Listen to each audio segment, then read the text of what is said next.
Hello, Cancer. Salamat sa pagbisita o salamat sa pagbabalik. Ito po ang inyong Sun, Moon, Rising Sign and Venus General Reading para sa sign ng Cancer. Kunin niyo lang po kung ano yung nakarelate kayo, tapon niya hindi. Kung hindi nakarelate, maaaring sa susunod na buwan or next na pag-upload ang siyang makaka-relate tayo. So, subscribe lamang po para maabutan natin yon. Pero, uy, dalawa. Naniniwala ako na meron at merong dahilan kung bakit tayo napadpad dito. Maaaring mensahe mula sa deck na ito, sa deck na ito, o sa oracle deck. Ang oracle lalo na yan kasi universal ang mensahe ng oracle deck. Okay, ano yung parang meron kang, hayaan mo na siya. Ganyan ang mo. Parang you have resigned, you have accepted some fact, and you are letting it go. Emotional, wedding to Emotional, hindi ko lang kung naririnig niyo yung kulog. So, sorry kung masyadong, kung nakaka-interrupt siya. Pero sana naririnig niyo pa rin ako. Anyway, Prince of Cups and Ten of Swords. Meron kayong bagay na parang iwawaksi na, ilelet ko, papabayaan, hahayaan na lang. And maaaring yung for the early part of the year, parang it took its toll on you, parang masyado ka naapektuhan emotionally. And coming towards the end of 2025, parang na-realize mo na, hayaan mo na nga yun, parang hindi naman, hindi ko ikabubuti na maglinger pa dun sa emosyon na yun. Hindi ko, ayaw mo nang, magde-decide ka na hindi na aalagaan ng tampo, at pwede din na, parang, nagkaroon na ng maturity or mature enough ka na at least this year, mature ka na enough para maintindihan kung bakit nangyari ang mga dapat mangyari. Naintindihan mo ang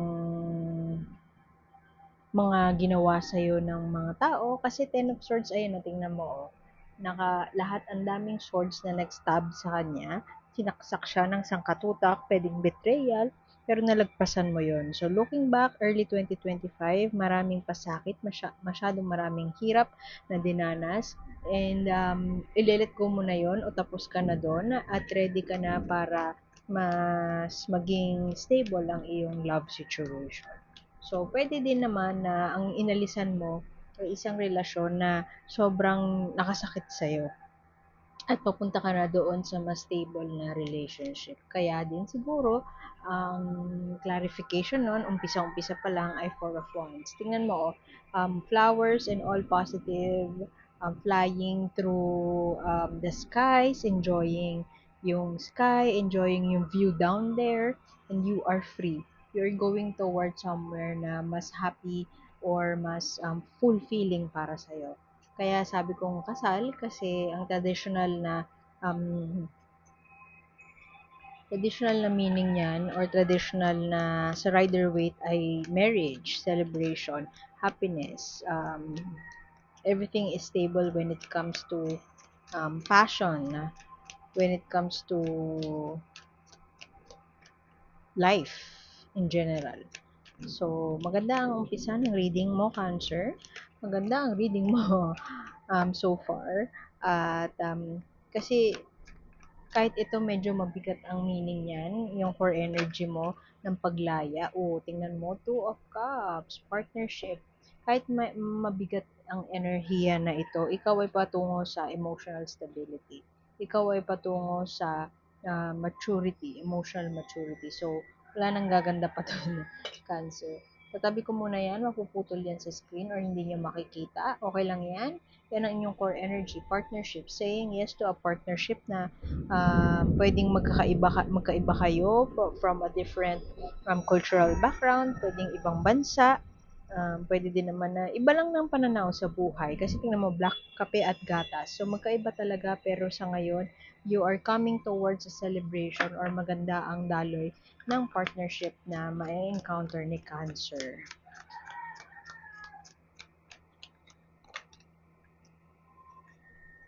King of Wands, getting out of a situation or somebody na charismatic, or parang manipulative, pwedeng gano'n. Charming siya pero demanding siya. Gusto niya kung ano yung gusto niya mangyari, yun lang ang matutupad. You have a breakthrough moment at meron ka ng isa sa katuparan na bagay in your life. You will go deeper into a relationship. Pwedeng ikaw yung magpo-propose o pwedeng ikaw yung po-proposean, Cancer. Meron ng pagpaplano at meron ng simula. Hindi ko alam kung sino tong King of Wands na to, pero there's somebody around you na very, ito, charming, malakas ang dating niya, malakas ang impluensya, pwedeng yan yung lalayuan mo, pero hindi ko alam bakit nandiyan pa siya sa buhay mo kung siya yung very demanding na person. Pwede kasi na siya ang tatay ng iyong mga anak, siya ang nanay ng iyong mga anak, hindi tatay yan eh, king eh. Tatay ng iyong mga anak at meron pa siyang control over you, some control over you. Pero magkakaroon ka ng breakthrough moment at pag dive deep o pag-explore, hindi ko alam kung travel yan, pero may exploration na magaganap sa buhay mo.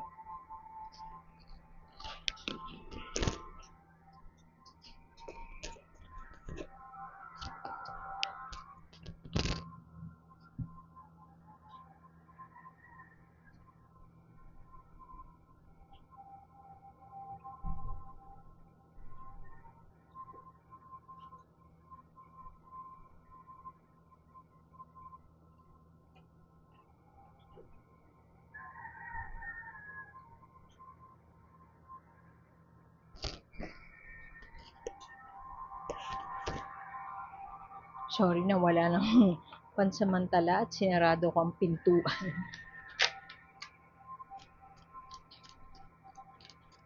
Meron kang gustong i-explore. Marami ang wands sa collective ngayon. So, energy of pursuing something, marami. Pwedeng mag-aaral ka, mag-upskill ka, pwedeng ganon. Pero pwede din naman na kung for the longest time, ikaw ay tahimik at parang hindi ka expressive sa iyong emotions. Towards the end of the year hanggang beginning of next year, medyo magte-take action ka na dun sa mga bagay na you were just quiet about. And may exploration na. Oh, healing. Mukhang malaking yung tao na you are going towards, siya ang parang rason o siya magiging instrumento para fully makapag-heal ka. Pwede din naman na nasa proseso ka ng healing ngayon at yung partnership na um, patutunguhan mo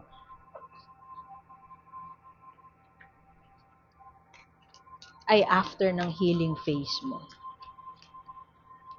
Pwede din naman na yung iba sa inyo hindi pa fully nakakapag-heal. Kaya siguro nandito pa tong enerhiya ng isang tao na controlling or manipulative na ito.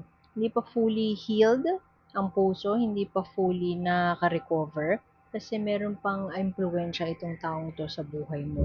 Hindi pa siya fully nakakaalis sa iyong sitwasyon, sa iyong buhay. Kaya siguro medyo nahihirapan pa, medyo aligaga pa sa mga enerhiya na dulot ng tao na yan. Yung charming pero controlling or my way or the highway ang gusto niya. Very demanding.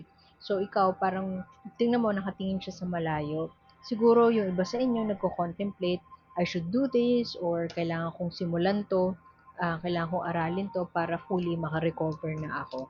Kasi may breakthrough moment and may pag-dive deep, pag-explore, pero for some reason, meron pang hindi ka familiar, hindi ka pa sure or pwedeng may pangamba pa kasi parang hindi pa nawawala talaga sa buhay mo yung tao na yan. Hindi ka pa fully nakakaalis. Ayan, o, tingnan mo, Nine of Wands, may battle pa. Pwedeng may legal battle pa with the ex-husband, ex-boyfriend, pwedeng ganyan, ex-partner. Meron pang hindi natatapos na issue with them. Pwede legal battle kasi exhaustion to eh. Napapagod na, parang kailan ba ito matatapos? Hindi pa ba ito matatapos?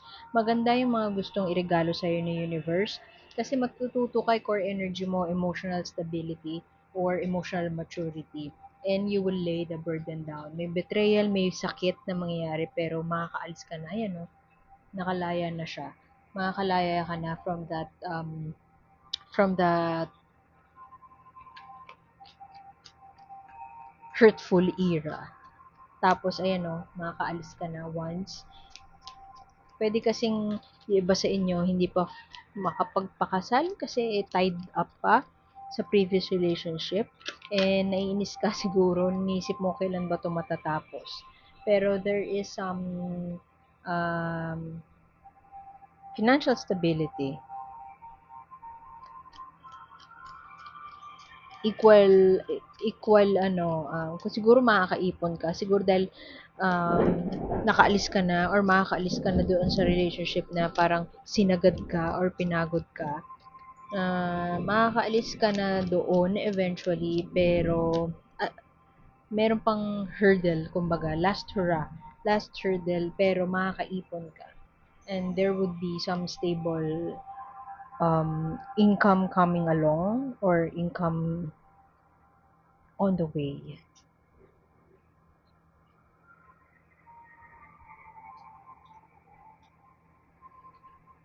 Parang yung home life magiging balance na and everything will fall into place when it comes to resources or finances or anything. Pwede din kasi na mag-explore ka into a new venture, into a new business,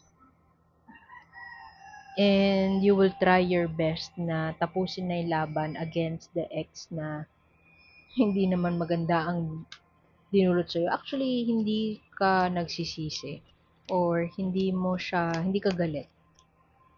Yun na nga, emotional maturity. Hindi ka galit, it's just that you just need some time for healing. And you are ready to explore new paths. Yun nga lang nga, medyo may konting pangamba dun sa path na yun kasi baka hindi familiar, pero um, very poignant yung nakikita ko sa'yo eh. May sadness, may lungkot kasi it could have been better, it could have been something na we should have fixed, pero you are coming from a place of acceptance and grace. You're channeling an energy of grace para um, maging maayos muli ang mga bagay-bagay, maging stable muli, makapagsimula, makapag-ipon muli. It's not gonna be easy kasi masyadong malakas ang impluensya ng taong ito, pero you will soon be free. So, parang palalayain mo yung sarili mo doon sa um, bagay na hold back sa'yo or mabigat sa iyong kalooban dahil nga mahaba siguro yung naging relasyon mo sa taong ito. Mahaba at malalim ang relationship mo with this person. Kaya it's kinda hard to start something new. So, ang ganda ng message sa'yo ni universe. Quiet the anxiety monster. Huwag mong i-feed yung monster na called anxiety when it gets to you. Kasi the more you feed it, the more na mag-grow siya sa sistema mo. The more na hindi ka makakaalis doon. So, find ways on how to handle this anxiety kasi it will most likely get the best of you. So, yun. Ganun lang kasimple ang mensahe niyang card na yan. And like, share, and subscribe lamang po. Iwan ko na yun dito. Salamat sa pagbisita, Cancer, and sana makita ko kayo ulit next time. Ako po si A, and see you soon. Bye-bye!